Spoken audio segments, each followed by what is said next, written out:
여러분, 우리의 지난 인생에 크고 작은 수많은 광풍들이 우리에게 있지 않았습니까? 다 잊어버려서 그렇지 한번 우리의 삶을 여기 딱 멈춰놓고 천천히 한번 돌아보십시오.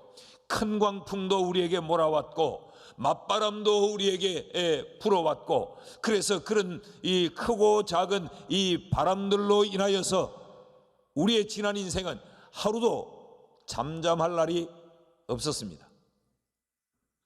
그때마다 우리는 죽을 줄 알았고, 그때마다 우리는 한없는 두려움을 느꼈고, 그래서 우리의 인생이 그렇게 무너질 것 같아서 정신을 못 차리고 우왕좌왕했던 때가 한두 번이 아니죠. 그래서 표면적으로 생각하면 다시 생각조차 하기 싫다라고 싶지만, 다시 한번 더 생각해 보면 그때 그 일로 인하여 우리가 얼마나 많은 것들을 깨달았습니까? 그 일들로 인하여서 우리의 삶의 이 항로를 하나님의 섭리와 은혜의 항로로 다시 수정했던 적이 한두 번이 아니잖아요. 죽을 것 같았는데 거기 말로 다 할 수 없는 하나님의 위로와 은혜가 있었고, 그로 인하여서 하나님이 우리의 삶을, 우리의 신앙을 더욱더 성숙시켰고, 그것이 아니었더라면 기도하지 않았을 텐데, 그것이 아니었더라면 정신 차리지 않았을 텐데, 그 광풍이 아니었더라면 죽는 길로, 무너지는 길로, 범죄의 길로 그냥 그렇게 손살같이 쓸려 내려갔을 텐데, 우리의 항해를 멈추어 세울 듯 불어오는 그 맞바람 때문에 멈춰서게 됐고, 깨닫게 됐고, 돌이키게 됐고, 새로움을 결단하게 된 그런 경험들이 우리에게 많이 있지 않습니까? 아픈 만큼 사람은 성숙한다고, 그 광풍의 세기만큼 우리의 신앙도 많이 자랐던 것을 우리는 알 수 있습니다. 자, 이 절망의 현장 한가운데 바울이 일어섰습니다. 유라굴로 광풍을 만났던 이 알렉산드리아 호에는 바울의 일행을 비롯하여서 276명이 성선해 있었습니다. 37절 말씀을 보면 배에 있는 우리의 수는 전부 276명이라. 지금 이들 모두는 다 이 광풍에 휩쓸려 있습니다. 생존 확률 제로입니다. 살아날 확률이 전무합니다. 그런 상황 가운데서 바울은 그들 가운데 일어섰고, 그리고 그들을 향하여 바울이 외치지요. 22절 말씀을 우리 읽습니다. 시작. 내가 너희를 권하노니 이제는 안심하라. 너희 중 아무도 생명에는 아무런 손상이 없겠고 오직 배뿐이리라. 아멘. 여러분, 이것은 복음입니다. 생존 확률이 전무한 상태에서 이들은 지금 어느 시간에 이 바다 어느 지점에 수장될까, 그 상황 속에 아니야, 너희는 죽지 않는다, 이 소식만큼 더 기쁜 굿뉴스가 어디 있겠습니까? 놀랍지 않습니까? 바울은 어떻게 그 죽음의 상황에서 이런 희망의 메시지를 전달할 수 있었을까? 바울을 이렇게 일어서도록 만들었던 그 근본적인 요인이 무엇인가? 25절입니다. 같이 읽습니다. 시작. 그러므로 여러분이여 안심하라. 나는 내게 말씀하신 그대로 되리라고 하나님을 믿노라. 나는 하나님을 믿는다. 바울에게 이 믿음이 276명이 절망하여 널브러져 있는 그 상황 속에서 그를 일어설 수 있게 만들어 준 것입니다. 그렇다면 이 믿음이 뭔가? 바울이 나는 하나님을 믿노라 라고 말했을 때 그 믿음이 뭐냐?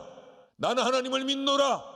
이 하나님을 믿는다고 하는 믿음이 모두가 절망으로 쓰러진 자리에서 그를 쓰러지지 않고 일어서게 만들었다고 하면 우리에게도 여러분 이런 믿음이 필요하지 않습니까? 내 인생을 향해 모질게 휘몰아쳐오는 그 광풍을 만날 때 휩쓸려 쓰러지지 않고 나를 일어서게 만드는 그 믿음, 그 믿음이 뭐냐? 믿음은 삶의 능력입니다. 믿음이 능력이란 말이죠. 지금 알렉산드리아 배는 죽음의 광풍을 만났습니다. 배는 통제력을 상실했습니다. 이 선장도 선주도 그 배에 타고 있던 어떤 사람도 이 광풍에 휩쓸려 내려가는 배를 자신들의 의지대로 통제할 수 있는 사람은 아무도 없었습니다. 해도 달도 별도 보이지 않았다는 말은 칠흑 같은 어둠에 이들이 휩싸여 있었다는 것이죠. 그래서 그들은 어디를 향해 가고 있는지조차도 몰랐어요. 그 광풍에 떠밀리면서 지금 자신들이 어디에 떠밀려 가고 있는지, 어디쯤 있는지 분간을 할 수 없었습니다. 죽음을 무릅쓰고라도 그들은 항해를 고집하면서 그토록 지키고 아끼려고 또 부풀리려고 했던 그들의 재산도 이들은 이미 다 포기했습니다. 그래도 죽음의 광풍은 멈출 기미가 보이지 않습니다. 그래서 이 배에 타고 있는 276명 모두는 죽음이라고 하는 이 절망에 삼키어버리고 말았습니다. 그런데 유독히 장사길을 떠난 사람도 아니요, 여행을 떠난 사람도 아니요, 죄수의 신분으로 로마로 압송되어 있던 이 바울만이 그 절망 속에서 일어섰습니다. 그리고 외칩니다. 여러분이여 안심하라. Keep up your courage. 너희는 절대로 용기를 잃지 마라. 포기하지 마라. 그렇게 말하는 그 이유가 뭐냐? 나는 하나님을 믿노라. I have faith in God. 나는 하나님 안에서 믿음을 가지고 있다. 도대체 이 믿음이 바울을 이렇게 담대하게 그 절망 가운데서도 포기하지 않고 일어서게 만들었다고 하면 이 믿음은 한 인생의 삶을 살아가는데 능력이 틀림없습니다. 자, 지금 이들은 죽음이라고 하는 이 절망에 삼키워져 있는데 이 바울에게는 믿음이 그 절망을 삼켜버리도록 만들었고 말았다는 것이죠. 그러니까 이 믿음이 얼마나 놀랍습니까? 이것이 믿음의 힘이요, 이것이 믿음의 위력이요, 이것이 믿음의 능력입니다. 절망의 상황을 이기게 만드는 그 능력이 바로 믿음입니다. 그래서 우리 늘 찬송하지 않습니까? 믿음이 이기네, 믿음이 이기네. 믿음이 온 세상을 이긴다. 그러므로 여러분, 우리의 믿음이 소중한 줄 믿으시기를 축복합니다.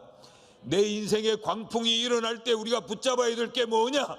선장도 아니요, 선주도 아니요, 우리의 재산도 아니요, 우리의 경험도 아니요, 우리의 지식도 아니요, 오직 믿음입니다.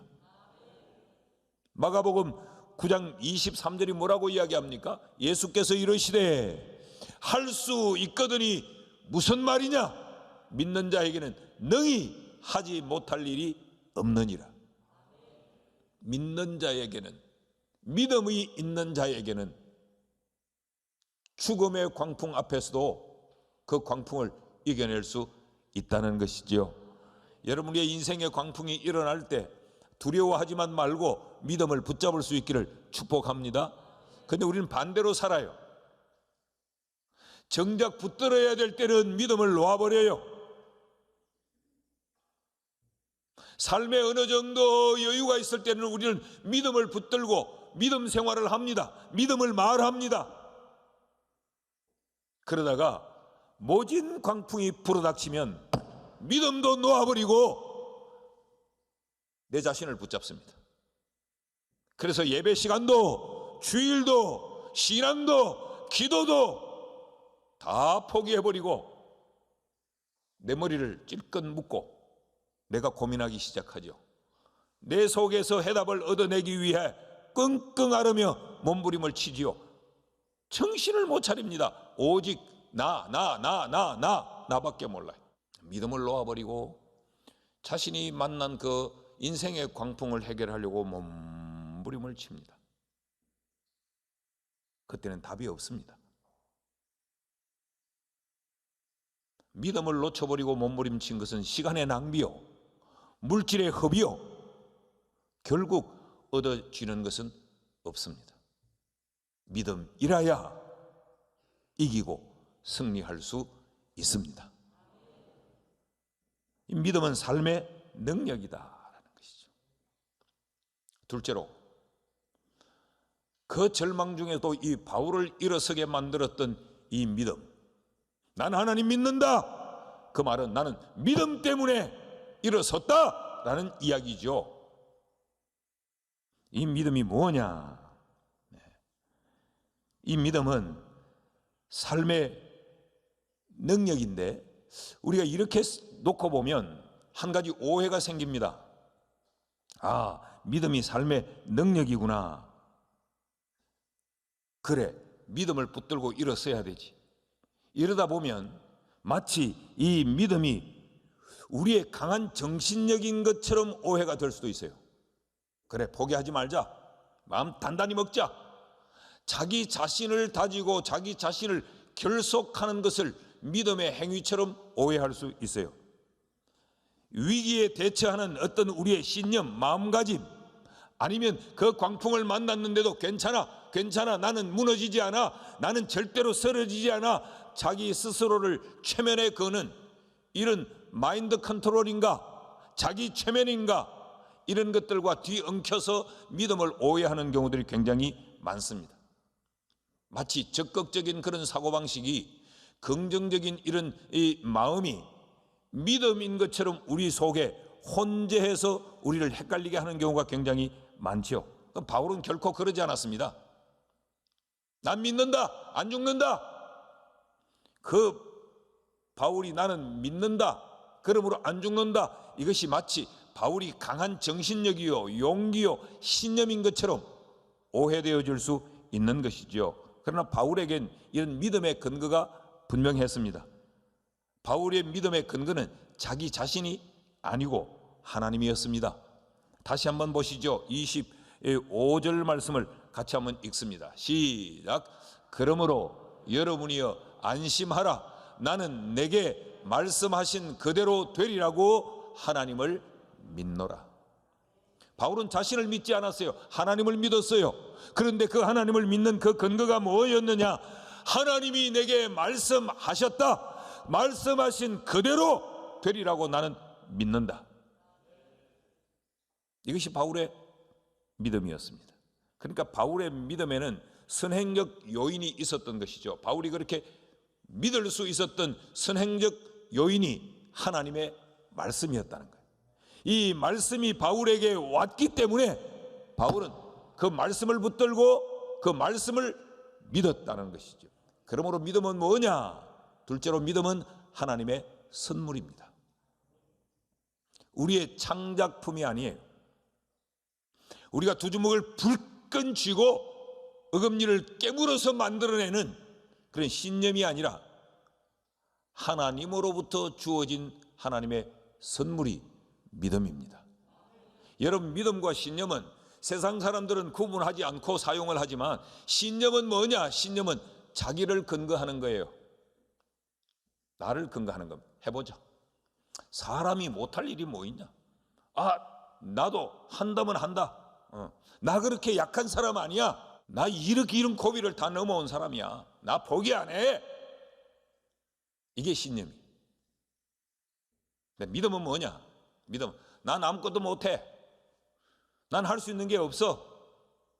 나는 초라하고 보잘것없는 사람이야.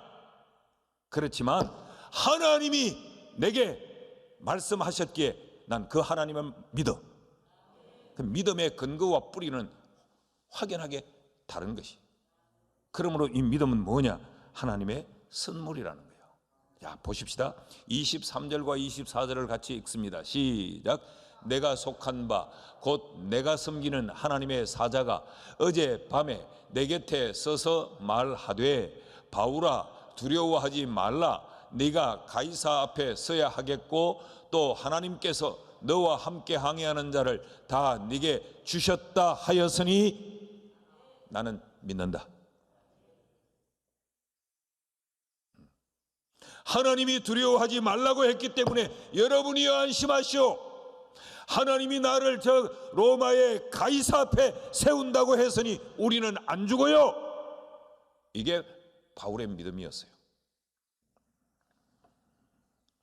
그렇다면 믿음은 뭐냐? 믿음은 하나님이 갖게끔 만들어주신 하나님의 선물입니다. 그래서 로마서 10장 17절은 이렇게 말합니다. 그러므로 믿음은 들음에서 나며 들음은 그리스도의 말씀으로 말미암았느니라. 믿음이 우리 속에서 그냥 막 생겨나는 게 아니라는 거예요. 우리가 막 발화하여서 촉진시켜내는 것이 아니라는 거죠. 하나님이 우리에게 말씀으로 찾아오셔서 우리로 하여금 믿음을 가지게 만들어 주셨다는 거예요. 그런 의미에서 믿음은 하나님의 선물이라는 겁니다. 믿음은 오히려 나를 포기하고 나를 부정할 때 내게 주어지는 하나님의 선물입니다. 내가 나를 강하게 세우고 있을 때 그때는 여러분 우리가 믿음이 필요 없잖아. 내가 부정될 때, 내가 나를 내려놓을 때, 내가 나를 포기할 때 하나님으로부터 우리에게 주어지는 것이 믿음이라는 거죠.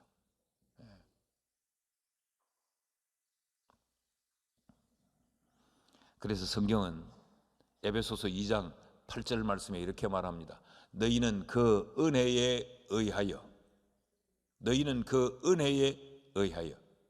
믿음으로 말미암아 구원을 받았으니 이것은 너희에게서 난 것이 아니요 하나님의 선물이라. 너희가 그 은혜를 인하여 by grace 믿음으로 말미암아 through faith 그래서 너희가 하나님의 선물로 받았다. 이게 믿음이라는 거죠. 여러분 우리에게 하나님이 선물로 주신 이 믿음 귀하게 여길 수 있기를 축복합니다. 이 믿음이 광풍을 이기는 무기요, 이 믿음이 광풍을 이기는 능력이요, 이 믿음이 광풍을 이기는 비밀인데 이 믿음을 하나님이 우리에게 선물로 주셨다는 이 선물을 우리 모두가 받은 줄로 믿기를 축원합니다. 우리에게 이 믿음이 있음을 찬양할 수 있기를 바랍니다. 이 믿음의 고백이 하나님을 향하여 날마다 드려질 수 있기를 주의 이름으로 축원합니다. 이게 믿음이다. 셋째로 바울을 그 절망정에서 일어서게 만들었던 그 믿음이란 게 뭐냐? 믿음은 절망을 이기게 만드는 삶의 능력일 뿐만 아니라 그 믿음은 하나님으로부터 우리에게 주어진 하나님의 선물이며 동시에 이 믿음은 말씀에 대한 확신입니다. 저 사람 믿음 좋다라고 하는 이 말은 얼마나 열정적이냐, 뭐 기도를 얼마나 많이 하느냐, 성경을 얼마나 많이 하느냐, 이것과도 관계가 있을 수 있겠지만 그 근본적인 뿌리는 하나님의 말씀에 대하여 얼마나 확신을 가지고 있느냐, 이것을 가지고 믿음이 좋다, 믿음이 나쁘다를 판단하는 것이요. 그러므로 믿음은 뭐냐? 믿음은 우리에게 주어진 하나님의 말씀에 절대적 확신을 갖는 것, 그것이 믿음입니다. 25절 말씀을 다시 한번 보십시오. 그러므로 여러분이여 안심하라.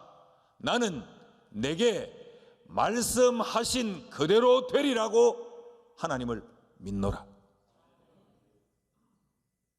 바울의 믿음은 하나님에 대한, 하나님의 말씀에 대한 절대 확신이었어요. 나는 말씀하신 그대로 되리라고 나는 믿는다. 이게 믿음이라는 거죠. 그 말씀이 뭡니까? 24절이죠. 바울아 두려워하지 말라. 네가 가이사 앞에 서야 하겠고 또 하나님께서 너와 함께 항해하는 자를 다 네게 주셨다. 이 말씀, 내가 가이사 앞에 서야 하겠다고 하나님이 말씀했기에 나는 그 말씀 믿는다. 하나님이 두려워하지 말라, 내가 너를 책임지겠다고 말씀했기에 나는 그 말씀을 믿는다. 그게 바울의 믿음이었어요. 여러분, 여기서 우리가 또 한 번 확인해야 합니다. 믿음의 참된 여부는 믿는 자의 확신 여부가 아니고 무엇에 대한 확신 여부인가에 이것이 믿음의 참되냐 그렇지 못하냐를 결정하는 근간입니다. 나는 믿습니다의 방점이 있는 게 아니고 나는 하나님을 믿습니다. 방점이 하나님에 있는 거예요. 그러니까 이 25절 말씀을 다시 한번 보면요, 이렇습니다. 그러므로 여러분이여 안심하라. 나는 내게 말씀하신 그대로 되리라고 하나님을 믿노라. 여기 노란색 부분이 1강조구입니다. 그 다음 믿노라는 1강조구에 따라오는 2강조구예요. 그 무엇이 더 무게가 있느냐? 나는 말씀하신 그대로. 이것이 믿음의 중심이라는 것이죠. 여러분, 우리는 오늘날 신앙생활을 하면서 우리를 찾아오는 하나님의 말씀에 대해 우리는 얼마나 확신을 가지고 살아갑니까? 내 사업이 좀 꼬여질 때, 자식을 양육할 때 우리의 뜻과 계획대로 잘 풀려지지 않을 때, 그때 하나님의 말씀이 더 선명하게 내 눈앞에 보여지고 그때 하나님의 음성이 더 또렷하게 내 귀에 들려옵니까? 아니면 온갖 염려와 걱정과 내 구상과 내 설계로 내 머리는 가득 차버리고 하나님의 말씀은 내 머릿속에서 흔적도 없이 사라집니까? 믿음이란 본질상 자신 밖에 계시는, 그러면서 말씀으로 우리를 찾아오시는 그 하나님이 중심이지 내 속에서 일어나는 그 무엇이 중심이 될 수 없어요.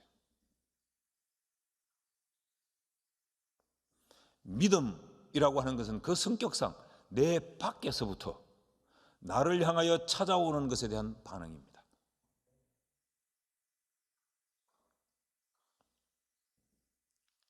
바울은 모두가 쓰러져 나가는 그 현장에서도 그들과 똑같지 아니한 모습으로 바울이 담대하게 일어서서 여러분 안심하십시오. Don't be afraid. 두려워하지 마십시오. 이렇게 말할 수 있었던 그 근거가 뭐냐? 믿음이었다는 거죠. 그 믿음이 바울을 그 두려움 속에서도 일어날 수 있도록 만든 능력이었고, 그런데 그 능력이 바울 스스로에 의해 결단에 의해서 생겨난 것이 아니고 하나님으로부터 그에게 주어진 선물이었고, 하나님으로부터 그에게 주어진 그 선물에 대하여 바울은 절대 확신을 가진 것, 그것이 믿음이라는 겁니다. 오늘 이 말씀을 우리의 마음속에 다시 한번 기초를 놓아두고 나를 한번 살펴보십시오. 내 삶이 왜 이렇게 휘둘리는가? 내게 믿음이 있는가? 내가 늘 주여 믿습니다 하고 나를 늘 다짐할 때 그 믿음이 성경이 말하는 참된 믿음이었느냐, 자기 믿음이었느냐를 다시 한번 점검해 보십시오. 나를 부정하고 나에게 찾아온 하나님의 말씀에 대한 믿음이었는가, 아니면 하나님의 말씀과 상관없이 내 속에서 내가 생성시킨 자기 믿음인가? 다시 한번 돌아보시고 하나님의 말씀을 절대 확신하는 우리가 될 수 있기를 주의 이름으로 축원합니다.